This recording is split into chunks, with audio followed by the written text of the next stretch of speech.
One of the things that we often notice when we begin to read Genesis is the genealogies that we see in chapters 4 and 5 or 10 and 11. We begin to wonder what was wrong with these people. Did they just not have anything to get them to go to sleep at night, or what did they need? But actually, the genealogies become very important in their culture, probably far more so than they are for us, even though we begin to see more um, promise in that or desire for that lately. But in their culture, it was very important because of the reason they used genealogies, and they were common throughout the ancient world. It wasn't just the Old Testament Bible. I'd like to talk just a little bit about the genealogies and talk about why they are important.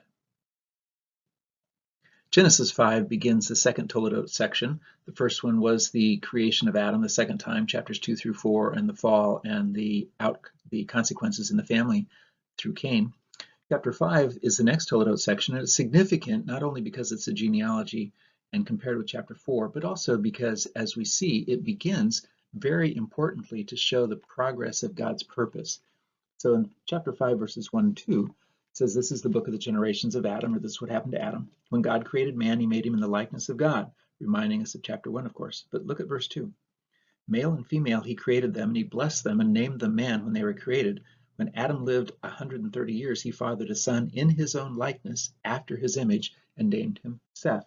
Now, the reason that this is being repeated is really the significance for what's going on here.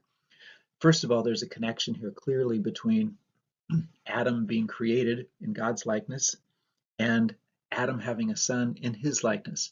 We've already mentioned the fact that Adam is, in a sense, the family of God, but the second issue that goes here is the passing on of birthright. One of the reasons for a genealogy is to pass on the claim for an inheritance.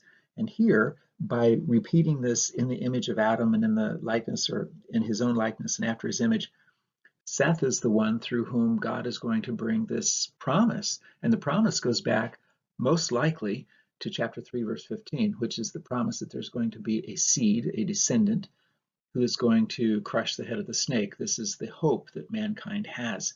And this hope that mankind has is moving through Adam. Obviously, Abel is dead and Cain is spiritually dead, so the hope is coming now through Seth. And so this genealogy is going to trace the line of hope. And that's very significant for Israel. It's going to be the reason why these things are necessary for them, because Israel has to understand their birthright, that they ultimately inherit the right, the privilege, the honor of being God's choice to bring blessing to the world, which is what he's going to tell Abram. So what happened to Adam's birthright? Well, it's being passed on through Seth, and that is the responsibility of being the image of God. Now, that's not to say everybody's not the image. That's really clear, especially when you get to chapter 9. But it does show us that this promise of the image and of the seed and the descendant is being passed on specifically here through Seth.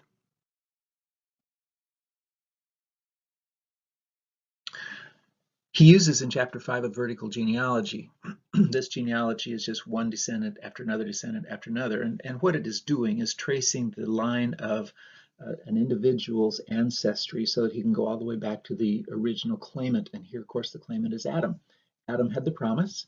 Now Seth and ultimately Enoch, who will walk with God, and then it will take us down to Noah, who is the one who is going to be the one to find grace and be the one to carry it on. So this is the purpose of the genealogy, but it provides that documentation that is necessary in order to be legally able to claim the inheritance or to claim the blessing.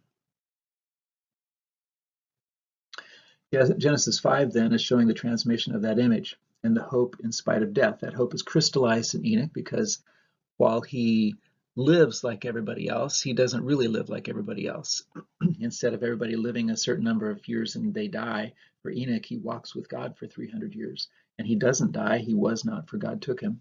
So the statement that God makes of Enoch, not only in comparing it with Lamech in chapter 4 and the genealogy in chapter 4, the statement of Enoch is necessary and important here as well, because it demonstrates and really defines the hope that we have for life, and that hope is in walking with God.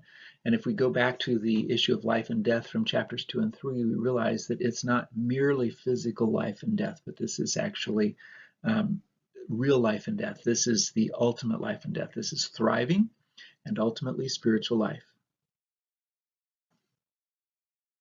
Chapter 10 gives us a different kind of genealogy. This is what's often seen as a horizontal genealogy, the genealogy that shows the whole family tree, so to speak. So you see how everybody is spread out from the patriarch Noah through his 3 sons into the world of Israel. And really, chapter 10 takes us all the way down to the time of Israel to show Israel, as they're coming out of Egypt, how they relate to the peoples around them.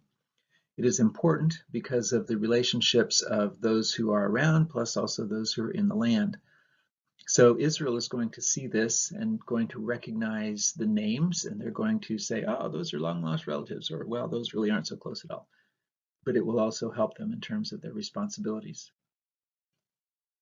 In chapter 10, we notice that there are several repetitions of these terms. So we have languages, lands, languages, families, and nations repeated several times with each of the sons. And what you see with that is something that at first perhaps you don't recognize, but you realize as you begin to read chapter 11 that this is out of order, out of place, because there are no languages until chapter 11, at least biblically speaking.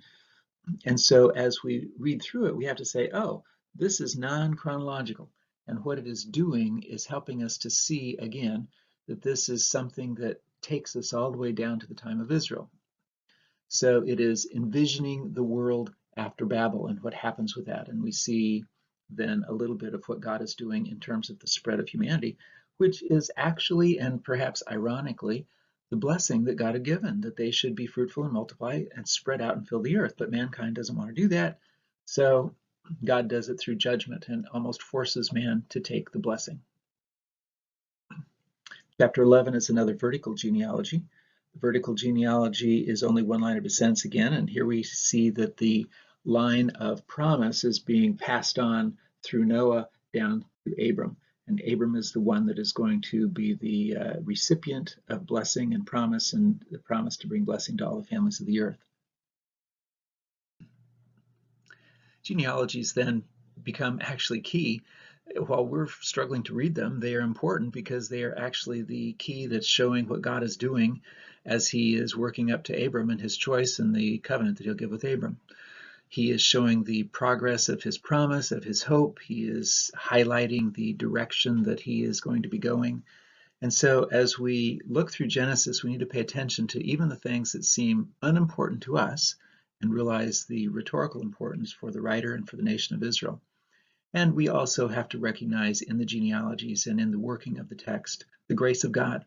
We see that God is at work to prevent sin from completely destroying his humanity and to make his images into the images that he desires by continuing his promise, his hope, as we go from generation to generation to generation.